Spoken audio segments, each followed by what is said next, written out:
My sister-in-law was carrying my husband's brother's child. And my entire family had known for 3 months before anyone bothered to mention it to me. They didn't sit me down.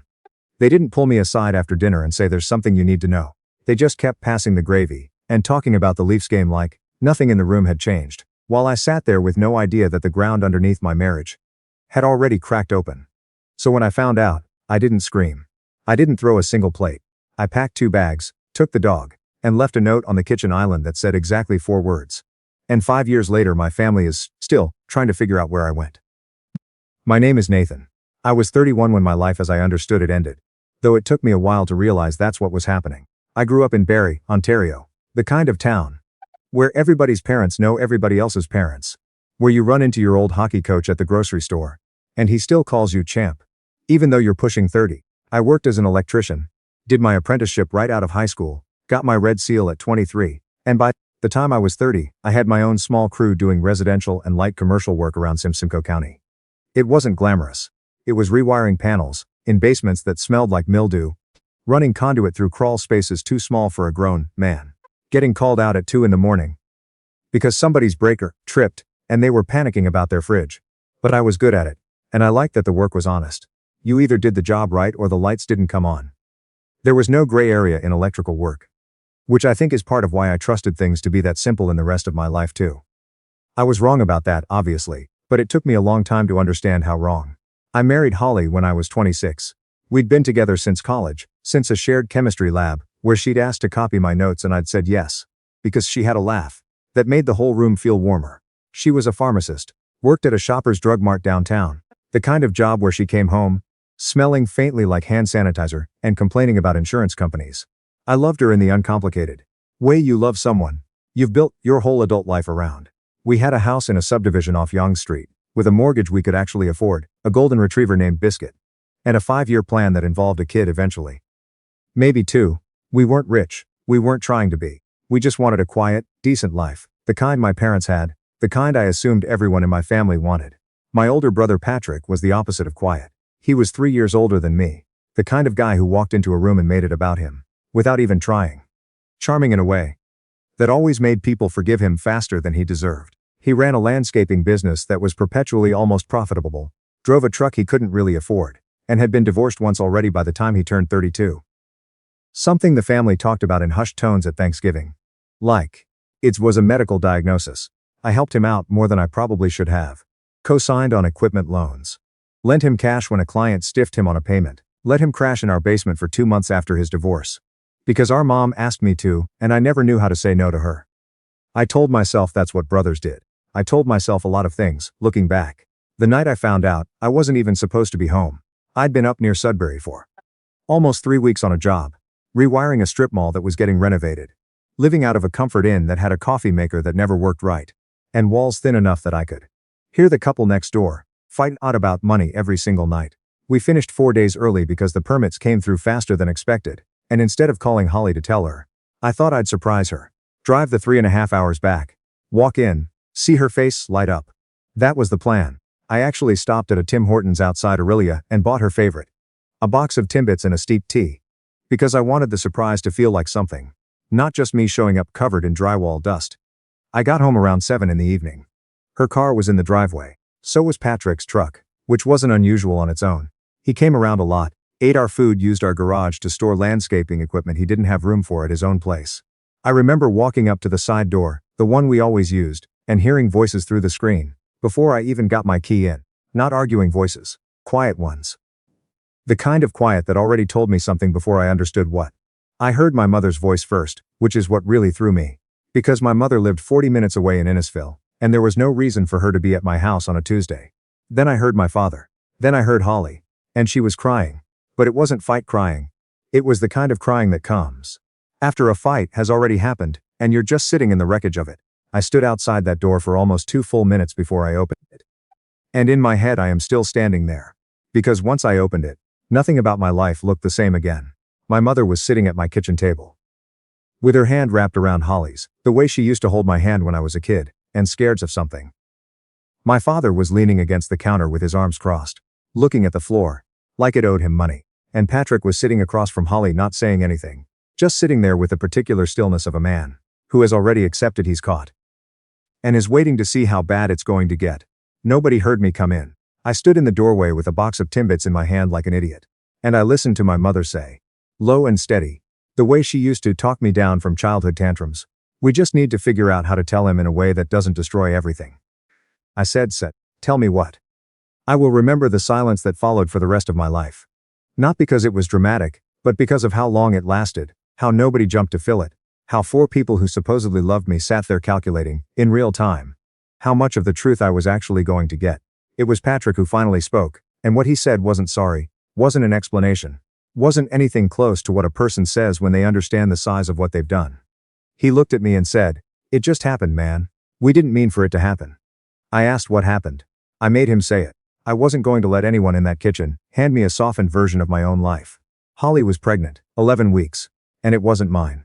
I want to tell you I had some big, cinematic reaction. That I put my fist through drywall or flipped the table or grabbed my brother by the collar. I didn't. I just stood there holding a box of donut holes, and I remember thinking, with this strange detached clarity, that the coffee in my hand was getting cold, and that I should probably set it down before I dropped it. So I set it down, carefully, on the counter, like that mattered. My mother started talking fast then, the way she does when she's trying to get ahead of a situation before it spins. She said Holly had been lonely, while I was away on jobs so much. She said Patrick had been going through a hard time since his divorce, and wasn't thinking clearly. She said the most important thing, now, was that we all stay calm and figure out how to move forward as a family. Because there was a baby to think about, and whatever had happened between the adults shouldn't have to define an innocent child's life.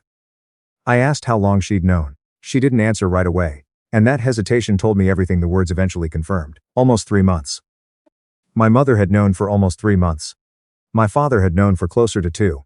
They'd been having conversations about this, about me, about how to manage me, in kitchens, and on phone calls I wasn't part of, while I was 3 hours north in a motel room, eating gas station sandwiches and texting Holly good morning every day like a man who still believed in the life he'd built.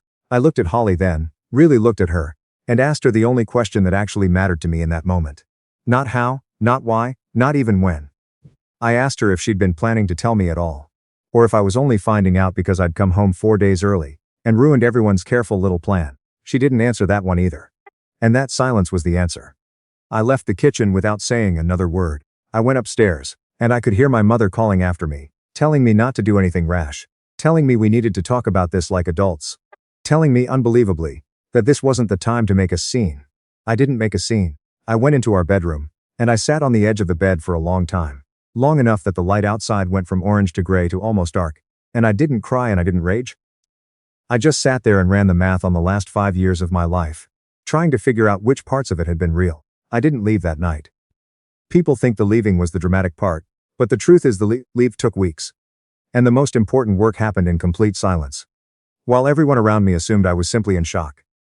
Simply processing. Simply going to come around eventually the way they needed me to. I went back to work the next morning like nothing had happened. I think that confused everyone more than anger would have. Holly kept trying to talk. Kept saying we needed to figure things out together.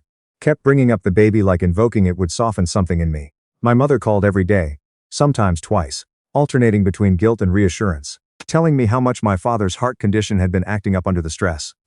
How Patrick was struggling too. How none of this was easy for anybody. As though the 4 of them sitting at my table, calculating how to manage my reaction, was some kind of shared hardship I owed sympathy for. I went to one family gathering during those weeks, a barbecue at my parents' place that I almost didn't go to. But I wanted to see for myself how everyone was going to act. What story they'd already started telling themselves. My Aunt Carol pulled me aside by the cooler and told me, in the gentle, conspiratorial voice people use when they think they're being kind, that family is family, and that whatever Holly and Patrick had done, the most important thing was the baby, and that I needed to think long and hard before I did anything that would tear this family apart over something that, in her words, wasn't really anyone's fault. These things happen. I asked her how exactly a pregnancy just happens. Between a married woman and her husband's brother. She didn't have an answer for that either. Nobody ever did. What none of them knew, what none of them could have known, was that I had already started moving pieces around while they were busy deciding how to manage me. I'd opened a separate account. 2 weeks after that night in the kitchen. A small Tangerine account that didn't connect to anything Holly could see. And I'd started quietly redirecting a portion of every paycheck into it. I called a lawyer in Toronto. Someone outside our circle entirely. Someone none of my family or Holly's family would ever cross paths with socially, and started understanding exactly what an Ontario separation would actually look like. What counted as matrimonial property. What didn't. How the house we'd bought together would get split. How long I'd legally have to wait before things could move forward. I talked to my crew lead about taking on more out-of-town jobs. Longer ones, the kind that would put real distance between me and Barrie without raising questions. Because nobody finds it strange when an electrician with his own crew chases bigger contracts in Alberta or out east. I watched Holly during those weeks. I watched her rest her hand on her stomach when she thought I wasn't looking. This small unconscious gesture of protecting something that had been built out of betraying me, and I felt something in myself go quiet and cold, in a way I didn't entirely recognize as. I wasn't plotting revenge in the way people imagine, no elaborate scheme, no need to humiliate anyone publicly. I just understood, with total clarity, that I was done being a person these people could manage. I was done being talked about in kitchens I was invited into. I was done being the reasonable one who absorbed everyone else's mess, because it kept the peace. It took me 11 weeks to get everything in place. 11 weeks of going through the motions, of family dinners I sat through with a calm I didn't feel, of Holly slowly starting to believe I might actually forgive her because I wasn't screaming anymore. Of my mother telling her friends that her son was handling it so maturely. They mistook my silence for surrender. That was their first real mistake, and it was the only advantage I needed. I left on a Thursday, while Holly was at a prenatal appointment I knew about. 'Cause she'd mentioned it casually 3 days earlier, never imagining I was listening for exactly that kind of information. I'd already moved most of what mattered to me into a storage unit on the other side of town over the previous 2 weeks, small loads at a time, in my work truck. On days I told her I had early jobs. I took my tools. I took the dog. I left the furniture, the dishes, the life that had photographs of all of us, still smiling in frames on the walls. I left the note on the kitchen island, 4 words, nothing more. I know everything. Goodbye. I didn't need to write a letter explaining myself. I'd spent 11 weeks living the explanation in front of her and she hadn't noticed. I drove to Calgary. I'd lined up a position with a commercial electrical contractor out there 4 weeks before I left. Under my full legal name, because there was never any reason to hide who I was, only where I was. Ontario isn't the only place that needs electricians. And nobody at a hiring company in Alberta cares why a Red Seal tradesman from Ontario wants a fresh start. I rented a small place outside the city. I got a yard to run in. And for the first time in months I slept through an entire night. The calls started almost immediately. My mother, then my father, then Holly herself, then even Patrick. Which took a particular kind of nerve I hadn't expected even from him. I didn't block anyone right away. I let the calls go to voicemail and listened to them later, almost clinically, the way you'd review footage from a job site. The tone shifted over time, the way I knew it would. First it was confusion. Then it was anger, my mother accusing me of being cruel, of abandoning a family in crisis, of punishing an unborn child for its parents' mistakes. Then, weeks later, it became something closer to fear, because Holly's due date was approaching and apparently it had only now occurred to anyone that I might genuinely not be coming back. I sent exactly one message during that entire first year, to my father directly, because despite everything, some old loyalty in me still separated him slightly from the rest. I told him I wasn't angry at the baby, that the baby hadn't done anything to me, but that I needed everyone to understand. I wasn't going to be folded back into a family that had spent months managing me like a liability. Instead of telling me the truth, I told him not to contact me again, unless it was a genuine emergency. He didn't write back. I think, in his own quiet way, he understood that there was nothing left to say that would change anything. The separation went through eventually, handled almost entirely through lawyers. Clean and unremarkable, on paper, in a way that felt almost insulting, given how messy everything underneath it had been. Holly tried, through her own lawyer, to argue for more from the house sale than she was entitled to, citing the pregnancy and the difficulty of her situation.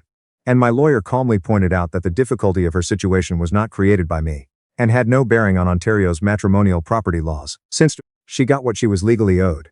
Nothing more. I built a life in Calgary over the next several years that had nothing to do with any of them. I grew my piece of the business, eventually became a partner in the contracting company, instead of just an employee. Bought a small house with a real yard for Biscuit, who's gotten old and gray around the muzzle now, but still loses his mind every time I get the leash down.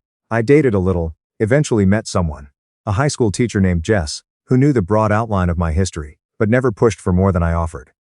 I didn't tell people the full story very often. It wasn't a secret I was protecting, so much as a chapter I simply didn't need to keep narrating. About a year and a half ago, my father had a heart attack. A real one this time, not the stress-related chest pains my mother used to invoke during those first chaotic weeks.